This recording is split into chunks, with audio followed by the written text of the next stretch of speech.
Les États-Unis envisagent d'entreposer des armes lourdes, des chars de combat notamment, en Europe de l'Est et dans les pays baltes. Pourquoi ? Eh bien parce que les 3 pays baltes qui abritent des minorités russophones craignent de devenir la cible de la Russie et de vivre le scénario ukrainien. Le stockage d'armes lourdes en Europe de l'Est doit toutefois être validé par le Pentagone. Ce qui est sûr par ailleurs, c'est que des soldats américains sont déjà en mission dans l'ouest de l'Ukraine. Il s'agit d'instructeurs envoyés pour former les soldats de la garde nationale ukrainienne. Notre correspondant Jean-Claude Galli a eu exceptionnellement accès au centre d'entraînement. Voici son reportage.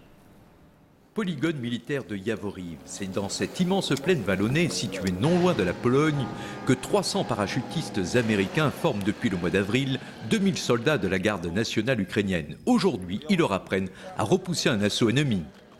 Là-bas, sur le champ de bataille, nous avons un groupe de 25 à 30 soldats ennemis qui sont en fait des soldats américains. Ils jouent le rôle de séparatistes qui tentent de s'emparer de l'endroit où nous sommes.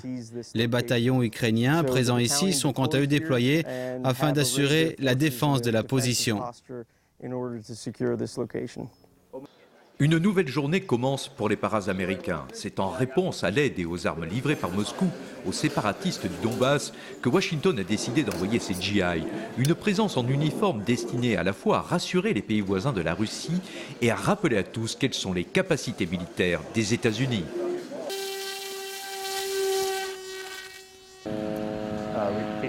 Nous leur apprenons à se camoufler aux yeux des drones ennemis. Nous leur apprenons aussi différentes techniques et tactiques sur la façon dont nous récoltons de l'information à partir de nos propres drones.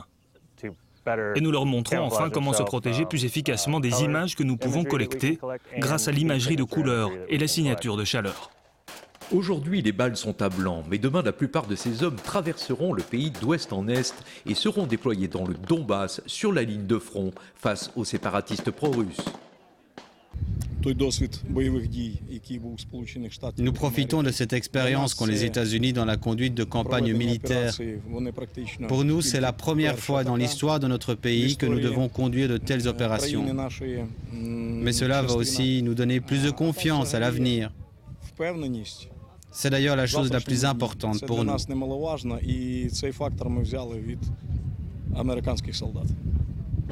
L'entraînement de la garde nationale ukrainienne par l'armée américaine va se poursuivre jusqu'au mois d'octobre.